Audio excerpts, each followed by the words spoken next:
Real ಎಸ್ಟೇಟ್ನ real use case ಇನ್ನೂ ತನಕ ಕ್ರಿಪ್ಟೋ ಟ್ರೂ ಪೊಟೆನ್ಷಿಯಲ್ ನೋಡಿಲ್ಲ. ಯಾಕೆ ಅಂದರೆ ರಿಯಲ್ ಎಸ್ಟೇಟ್ನ 1% ಮಾರ್ಕೆಟ್ ಆನ್ ಚೈನ್ ಅಥವಾ ಟೋಕನೈಸ್ ಮಾಡಿದಲ್ಲಿ ಅದು $1 ಟ್ರಿಲಿಯನ್ ಮಾರ್ಕೆಟ್ ಆಗಬಹುದು. ಕರೆಂಟ್ಲಿ ಟೋಕನೈಸೇಷನ್ನ ಮೇನ್ ಯೂಸ್ ಕೇಸ್ ಲಿಕ್ವಿಡಿಟಿ ಮೇಲೆ ಫೋಕಸ್ ಮಾಡುತ್ತಿದ್ದಾರೆ. ಆದರೆ ಮೇಜರ್ ಯೂಸ್ ಕೇಸ್ ಅವರು ನೋಡಬಹುದು ಡೆಮೋಕ್ರಟೈಸ್ಡ್ ಆಕ್ಸೆಸ್ ಕೊಟ್ಟಾಗ ಎಲ್ಲರಿಗೂ, ಹಾಗೂ ಕರೆಂಟ್ ಸಿಸ್ಟಮ್ ಇರುವ ಇನ್ಎಫಿಷಿಯನ್ಸಿಯನ್ನು ಅವರು ಸಾಲ್ವ್ ಮಾಡಿದಲ್ಲಿ, ಹಾಗೆ ಜನರಿಗೆ ಕನ್ವೀನಿಯೆಂಟ್ಲಿ ಇದನ್ನು ಯೂಸ್ ಮಾಡಲು ಪ್ರೊವೈಡ್ ಮಾಡಿದಾಗ.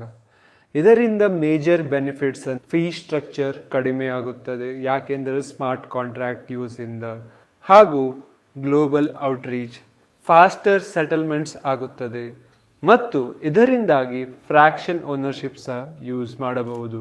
ಜಾಯಿಂಟ್ ಕಂಪನಿಯಾದ ಬ್ಲ್ಯಾಕ್ ರಾಕ್, UBS ಸಹ ಅವರ ಓನ್ ಟೋಕನೈಸ್ಡ್ ಫಂಡ್ ಅನ್ನು ಲಾಂಚ್ ಮಾಡಿದ್ದಾರೆ. ಇದರ ಹಿಂದಿರುವ ಮೊಮೆಂಟಮ್ ಯಾಕೆ ಅಂದರೆ ರಿಯಲ್ ಎಸ್ಟೇಟ್ನ ಟೋಕನೈಸೇಷನ್ ಹಲವಾರು ಮಿಲಿಯನರ್ಸ್ ಅನ್ನು ಜನರೇಟ್ ಮಾಡಲಿದೆ.